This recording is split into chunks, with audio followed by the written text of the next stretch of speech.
O poder raramente nasce à luz do dia. Ele cresce nas sombras. Enquanto a maioria acredita que o mundo é guiado por regras, justiça ou mérito, os verdadeiros estrategistas sabem que nada disso é real. O mundo não é guiado pelo certo, é guiado pelo calculado. Os ingênuos vivem reagindo. Os fracos vivem pedindo. Mas aqueles que compreendem as engrenagens ocultas que movem as pessoas, esses governam em silêncio, sem precisar levantar a voz, sem precisar se declarar. A primeira lei das sombras é simples. Quem controla a percepção, controla o destino. E quem controla o destino, governa até sobre quem acha que está no comando. Você não conquista o território físico das pessoas, conquista o território mental. É ali que a guerra verdadeira acontece. É ali que os reinos caem sem barulho, que as alianças são seladas sem palavras, que as traições começam com um único olhar. Esse território não aparece em mapas, mas define quem manda e quem obedece. E a maioria nem percebe que já entregou esse território há anos. Quando você observa um ambiente, um grupo, um trabalho, uma relação, algo silencioso acontece. As pessoas imediatamente buscam uma referência. Alguém que pareça mais firme, mais estável, mais inevitável. Não precisa ser o mais forte. Precisa ser o mais definido.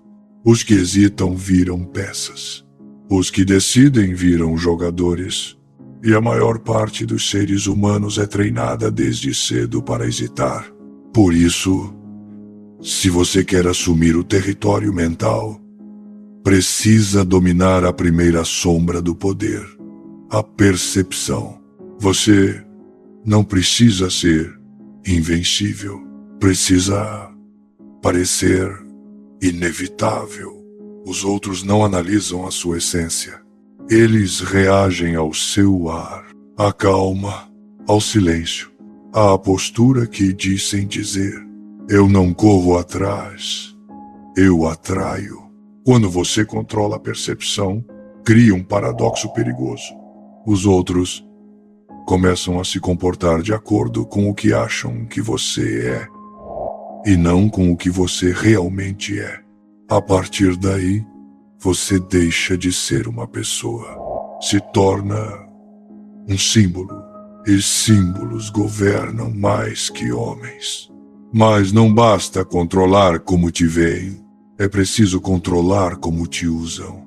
A segunda sombra do poder é entender que pessoas são peças mesmo quando não sabem que são. A maioria se move por interesse, não por lealdade. E o erro fatal dos ingênuos é acreditar que gratidão é estável. A gratidão evapora. O interesse permanece. Se você quiser poder real, não dependa de ninguém. Faça com que dependam de você. Quem te ama pode te abandonar. Quem precisa de você nunca pode sair. E aqui está o truque maquiavélico. Até mesmo os seus inimigos te fortalecem. Cada ataque cria curiosidade. Cada crítica gera atenção. Cada tentativa de te derrubar te coloca mais alto. Um inimigo ruidoso vale mais que 10 aliados silenciosos. Ele faz o trabalho sujo de divulgar o seu nome sem perceber. Não desperdice ataques. Eles são ferramentas.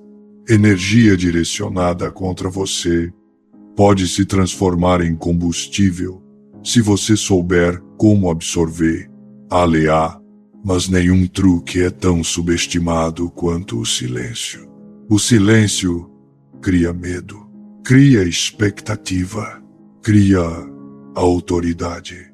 Quando você fala pouco e observa muito, os outros começam a falar demais e revelar o que nunca deveriam. O silêncio é a lâmina que corta sem ser vista. É a sombra que se estende sobre o inimigo antes mesmo que ele saiba que está em perigo. Pessoas que não conseguem te ler começam a te respeitar. E respeito silencioso é a forma mais profunda de medo. Só que existe algo ainda mais forte do que o silêncio: a dependência. Quando você se torna indispensável, você se torna um eixo. E ninguém derruba um eixo sem derrubar junto todo o sistema que depende dele. A dependência é a corrente mais forte porque é carregada voluntariamente. As pessoas acreditam que estão ao seu lado por escolha, quando na verdade permanecer é a única forma de sobreviver. Mas cuidado, poder demais sem sombra é perigoso. Os ingênuos tentarão te amar, os fracos tentarão te seguir, e ambos te derrubarão no primeiro sinal de fraqueza se não houver algo mais sólido sustentando sua presença. Por isso, a quinta sombra do poder é inevitável: o medo controlado. Não o medo que destrói, o medo que orienta, o medo que mantém a ordem. O ser humano respeita limites mais do que promessas. Ele respeita consequências mais do que discursos. E respeita aqueles que sabem punir sem ódio e perdoar sem fraqueza. Uma única punição exemplar vale mais do que 100 explicações.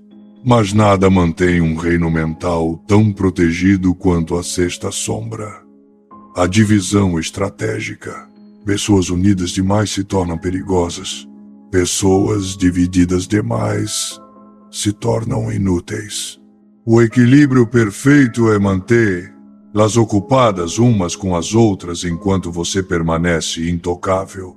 Uma palavra ambígua, um elogio distribuído de forma desigual, uma informação entregue pela metade e lentamente, sem violência, sem confronto.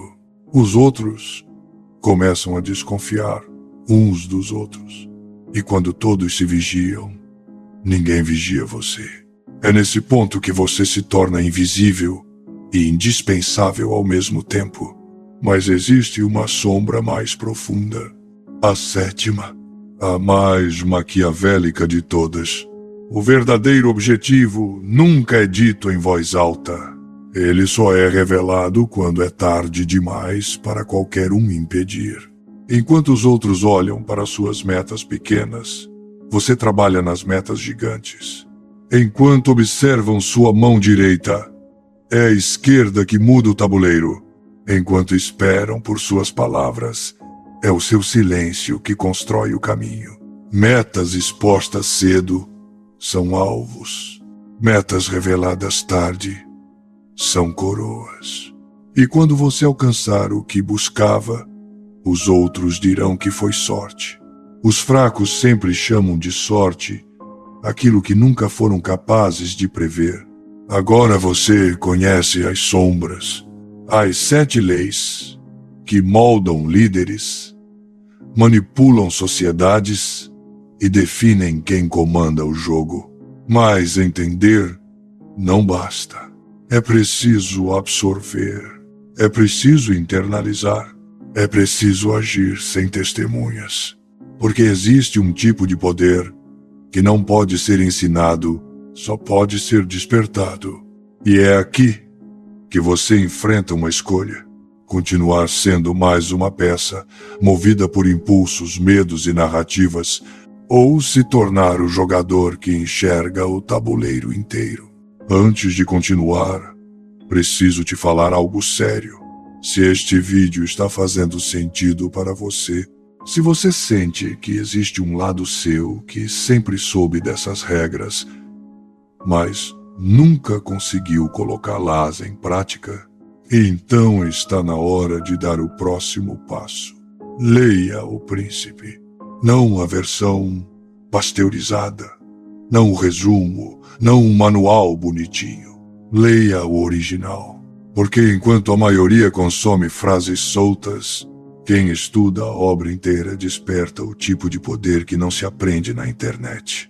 O livro está aí e ele não muda, mas você muda depois que lê. Então, Se você sentir que este é o momento, adquira o príncipe e veja como o mundo realmente funciona, não como dizem que funciona. Agora responda uma única pergunta silenciosamente para si mesmo. Você vai continuar sendo parte do jogo? Ou finalmente vai começar a jogá-lo? O poder não se pede, o poder se toma e, a partir deste momento, a decisão é sua.